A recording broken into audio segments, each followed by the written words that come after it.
Another day, another expose. Today, we're touching on Mulan. Welcome to Exposing Disney, Episode 3.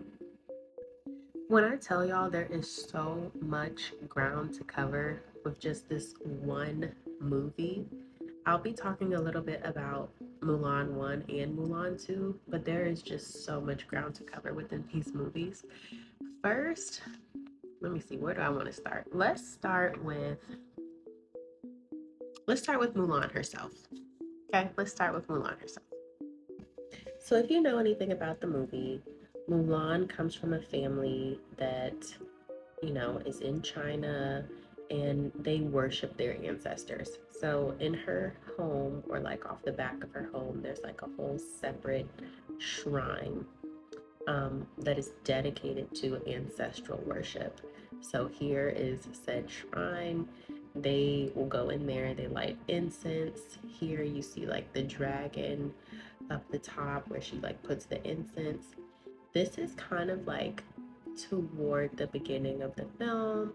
You see her father in there praying to the ancestors. She goes in there to pray to the ancestors. Her grandmother goes in there to pray to the ancestors. So here we already see that there is like a lineage of ancestral worship. It's something that is accepted in their culture, something that is encouraged in their culture, and something that is a cultural norm. Now, we know from the Christian worldview that ancestral worship, divination, necromancy, things like that is an abomination to God. So, why would Disney promote ancestral worship? Because obviously it is within their satanic agenda to promote demonic ideologies, demonic themes to children. What do children have to do with ancestral worship? Nothing. They just want to groom children into these different elements of the demonic. So we see this girl who is our protagonist. This is something that she's into. This is something that is accepted in her home and culture. So the internalized thought for children, okay, she's cool, she's the protagonist, she's doing this, there can't be anything wrong with it. Like they're guiding her even. You see like the ancestors come up in like a funny way and they're doing all these things behind the scenes. I'll put a clip of that. But not only that, there is in fact a council of ancestors. There's like a council of these like demonic figures. So this gives us a little bit of insight, right? Those of us who are hip to the spiritual realm, we know that the spiritual realm works on legalism and legalities, and there are in fact councils of things. There are councils of demons, there are cohorts of demons that operate in concert together in the same way that there is an angelic court, there is an angelic and divine council in heaven. So anything that you see in the demonic is going to be a counterfeit imitation of the true divine. So here in this film, we even see that there is a council of these, the council of the dead, essentially. And this is where we're first introduced to the character Mushu. He is at the bottom of the totem pole in this council. He is ringing the gong, like he has a low level job, what he feels to be a low level job in this council of the dead. Who does that remind you of right off the bat? Oh, Satan. He was not satisfied with his role in the divine council. And he thought up, I'm going to be like the Most High. I'm going to usurp the authority of the Most High. This is Mushu's whole agenda. Keep that in mind.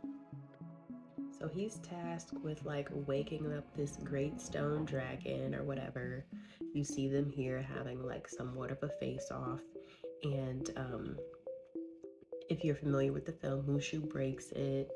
And now he is going to imitate this, whatever this entity is supposed to be, and interject himself into Mulan's life and into her into her goings on, if you will, like as some sort of a spiritual guide. He appears to her in a pillar of fire and like is making all these grandiose claims about himself and is making himself out to be somebody that should be feared and revered and followed.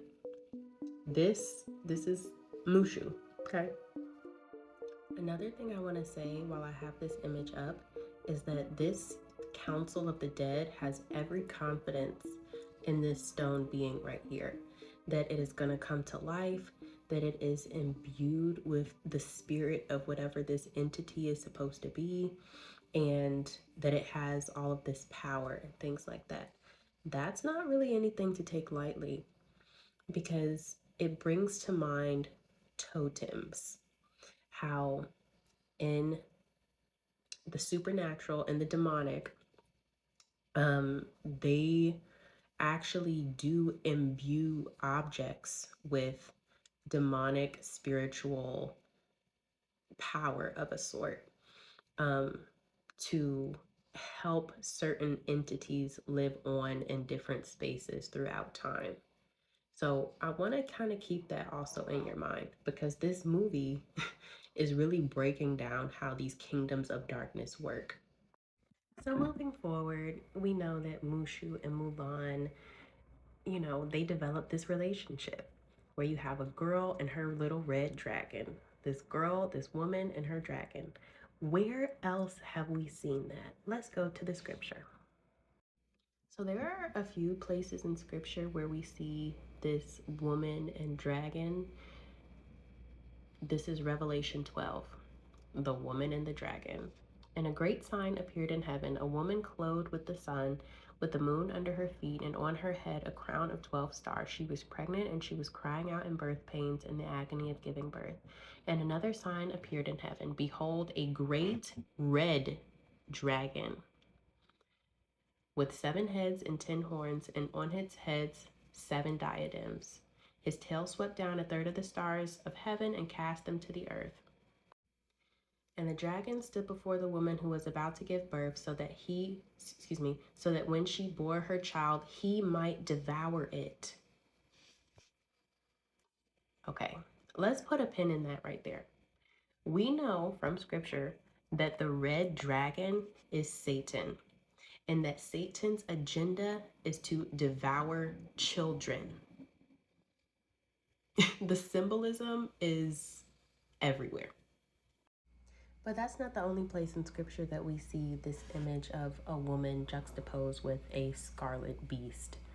This is Revelation 17, the great prostitute and the beast. Then one of the 7 angels who had the 7 bowls came and said unto me, Come, I will show you the judgment of the great prostitute who is seated on many waters, with whom the kings of the earth have committed sexual immorality, and with the wine of whose sexual immorality the dwellers on earth have become drunk. And he carried me away in the spirit to the wilderness. And I saw a woman sitting on a scarlet beast that was full of blasphemous names, and it had 7 heads and 10 horns. So again, this is the same beast. The woman was arrayed in purple and scarlet and adorned with gold and jewels and pearls, holding in her hand a golden cup full of abominations and the impurities of her sexual immorality. And on her forehead was written a name of mystery, Babylon the Great, mother of prostitutes and of earth's abominations. And I saw the woman drunk with the blood of the saints, it goes on to say.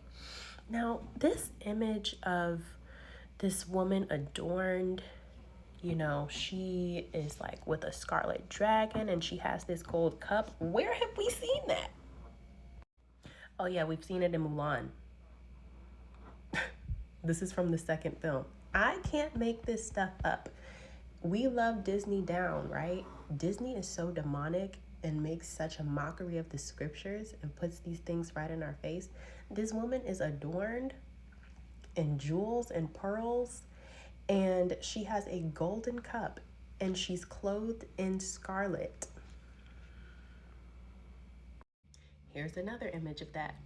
Her with all the adornments, clothed in scarlet, with the headdress, with the red beast, the scarlet dragon, whom we know to be Satan. I'm gonna have to make a part 2. Mulan is packed. When I tell you it's packed, I'm gonna have to make a part 2.